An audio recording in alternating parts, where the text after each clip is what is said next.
Sir எடுக்கல, சின்ன tension, எரிச்சலா இருந்துச்சு, இன்னும் காட்டிக்க முடியல.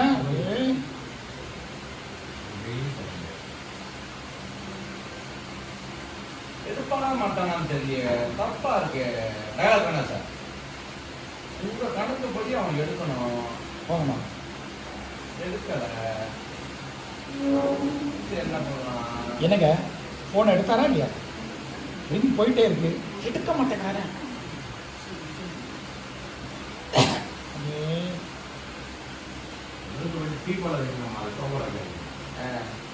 ஹலோ ஹலோ திரும்புறீங்களா? நான் இன்ஸ்பெக்டர் பிரம்மா பேசுறேன். சொல்லுங்க சார். என்னங்க போன் எடுக்க எவ்வளோ நேரம்? பிஸியா இருந்தீங்க? நான் ஏதாவது தொந்தரவு பண்ணிட்டேனா? சரி, அப்படி இல்லைல்ல சார். நீங்கள் எனக்கு எதுக்கு ஃபோன் பண்ணியிருக்கேன் அது ஒன்றும் இல்லை. இன்னைக்கு நடந்த விஷயத்தில் உண்மையாகவே நீங்கள் ரொம்ப பெருந்தன்மையாக நடந்துக்கிட்டீங்க.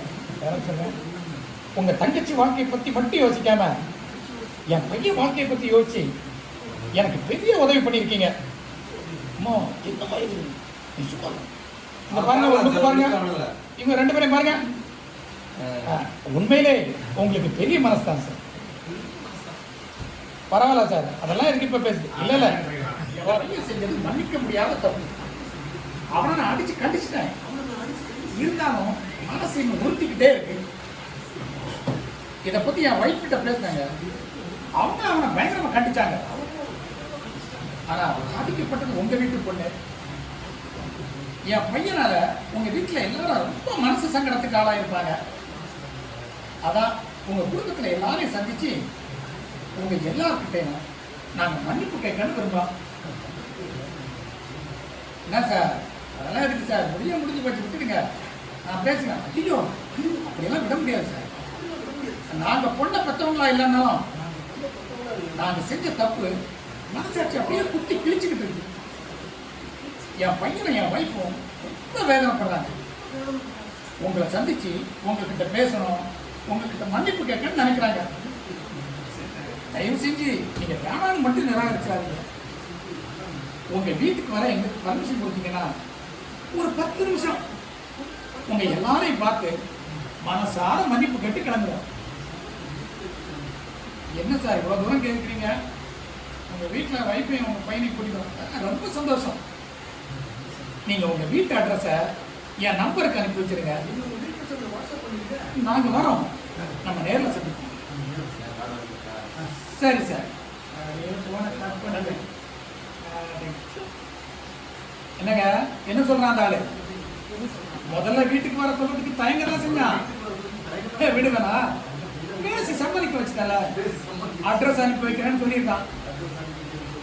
நீங்க அதானே எங்க வர வேணாம்னு சொல்லி நம்ம மூக்கறுத்து வரோம்னு நினைச்சேன். டேய் சீக்கிரம் ரெடி ஆகிடா. சரிங்க, ரெடி வந்து ஓகே.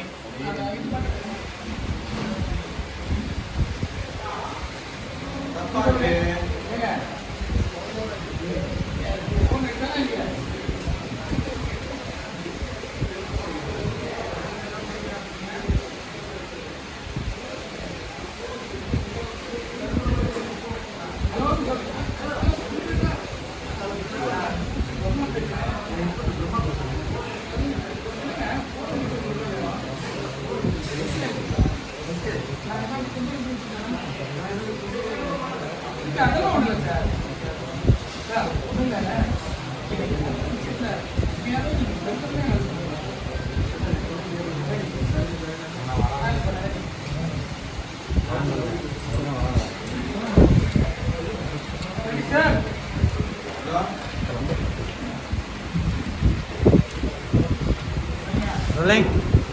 அது ஒன்றும் இல்லை.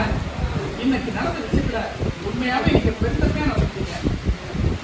உங்க தங்கச்சி வாழ்க்கையை பத்தி மட்டும் யோசிக்காம என் பையன் வாழ்க்கையை பத்தி யோசிச்சு எனக்கு பெரிய உதவி பண்ணிருக்கீங்க. அந்த பாத்தீங்க ஏதோ பேசிட்டு இருக்காங்க, 2 பேரும் ஒன்று பாத்தீங்க. சும்மா இல்லாம அவன் பாருங்க, அவன் சும்மா இல்லாம பாருங்க. உண்மையிலே பெரிய மனசு. அதெல்லாம் இல்லை, என் பையன் செஞ்சு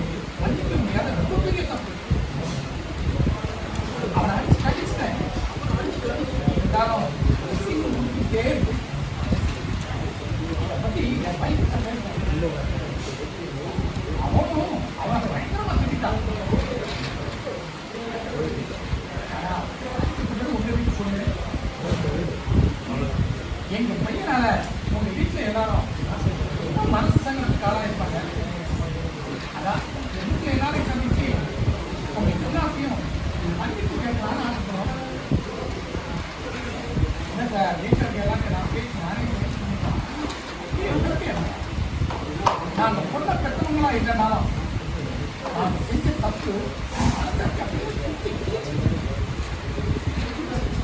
பையன் என் வயசு வேலை பண்ணாங்க.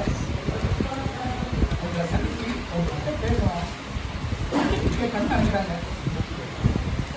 மாநாட்டு வேலை இருக்கிறாருங்க.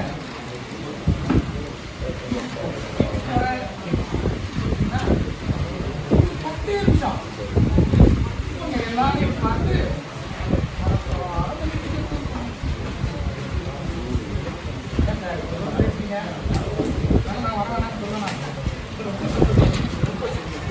நீங்க உங்க வீட்டு அட்ரஸை என் ஃபோன் நம்பருக்கு அனுப்புவீங்க.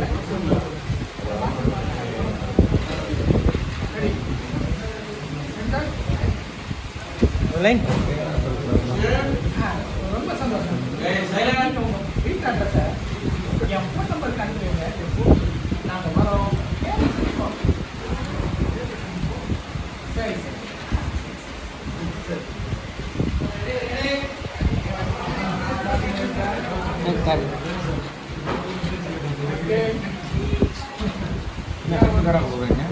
இது ஒன்று மீட்டிங் அட்டன் பண்ணுறதுக்காக. சிவகங்கை போன காரியம் நல்லபடியாக முடிஞ்சது. ஏதோ சாப்பிட சீட்டு எடுத்துக்கலாம்.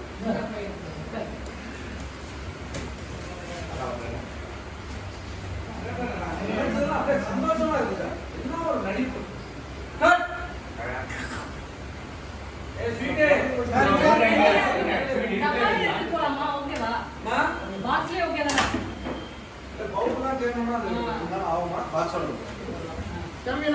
பாக்ஸோட எடுத்து அந்த டேபிள் மேல வச்சுக்கோங்க.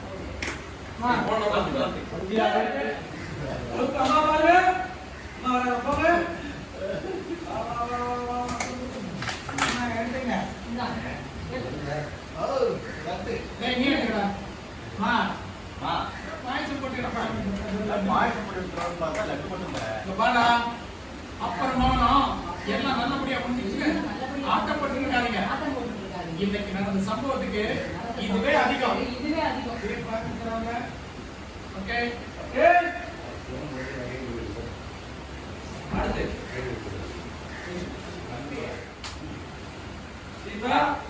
மாமா ஓகே மாமா அவ்வளோதான். என்ன உட்காந்துருக்க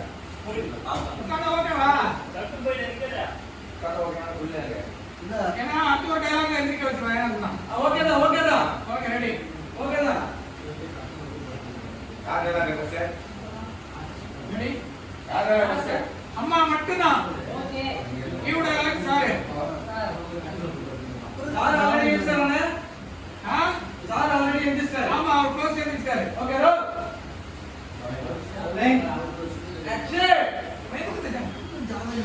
நான் ஒண்ணு கிரிக்கெட் கிடையாதுங்க. எதையும் காரணம் இல்லாம சொல்ல மாட்டேன். அந்த கல்யாணத்துக்கு சம்மதம் சொன்னாலும் வீட்டுல உள்ளவங்க மாப்பிள்ளை பண்ணுக்கும் ஜாதக பொருத்தம் இருந்தாதான் கல்யாணத்துக்கு சம்மதிப்பாங்க. ஒருவேளை அந்த பூஜா ஜாதகம் நம்ம சுத்த ஜாதகத்தோட ஒத்து போகலாம், இந்த கல்யாணமே நடக்காது. அப்புறம் நாம போடுற திட்டம் எதுவுமே நடக்காது. அதனாலதான் யோசிச்சு சொல்றேன்.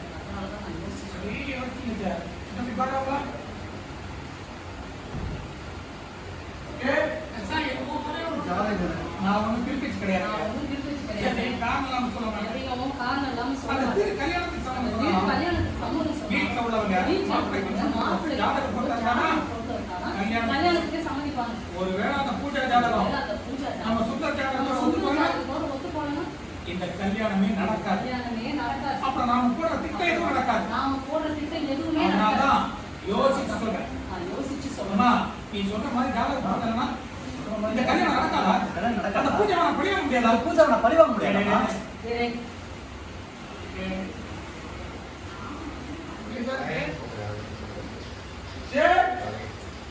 கல்யாணம் பண்ணி வச்சுட்டா படிவாங்க விட மாட்டேன். நீ முதல்ல சொல்லுங்க. ஆனா நானே உன் அம்மாவோட சாதாரண ஆள் கிடையாது. இந்த கல்யாணத்தை எப்படி நடத்தணும் என்ன பண்ணணும்னு நானும் அம்மாவை பார்த்துட்டோம். நீ போய் கட்டில பட்டுக்கிட்டு கல்யாணம் கிளம்பினாரு.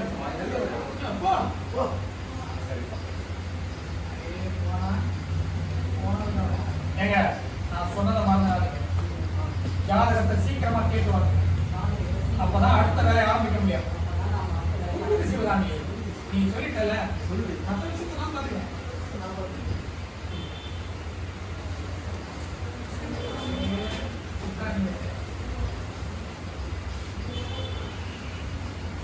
சின்ன யோசனை.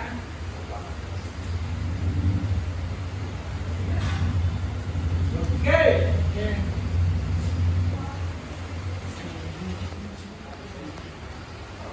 யாருக்கு என்ன பண்ணலாம், கோயில் நேரம் ரெடி பண்ணணும், மற்ற சொல்றதுதான் கரெக்டு. அதே யோசிச்சுங்க. ஓகே ஓகே தம்பி, எஸ் இந்த நம்பர் நம்பர் கொடுங்க. நீ கிரிமினலா தான் யோசிக்கிறாங்க. நீங்க திரும்ப தான் யோசிக்கிறது. இப்பதான் உங்களுக்கு புரிஞ்சுதா? நல்லா புரிஞ்சுது. நல்லா நான் புரியுது. ஸ்டேஷன்ல எத்தனை கிரிமினல் டீல் பண்ணியிருக்கேன். நானும் ஸ்டேஷன்ல எத்தனையோ ஆனா பொண்ணு ஒன்ன மாதிரி யோசிக்கிற ஒருத்தரை ஆமா, நான் முன்ன மாதிரி பார்த்ததே இல்லை. பார்த்ததே இல்லை. உன்னை என் பொண்டாட்டின்னு சொல்லிக்க பெருமையா இருக்கு. உன்னை என் பொண்டாட்டி ரொம்ப பெருமையா இருக்குமா? ஏங்க, நீங்க வேணா அந்த சந்தனம் பாண்டி பண்ணதே அவன் பொண்ணு பண்ணதே மறந்துக்கலாம். ஆனா நான் மறக்க மாட்டேங்க. என் பிள்ளைக்கு அந்த பூஜாவை கல்யாணம் பண்ணி வச்சு பழி வாங்காம விட மாட்டேன். Okay sir.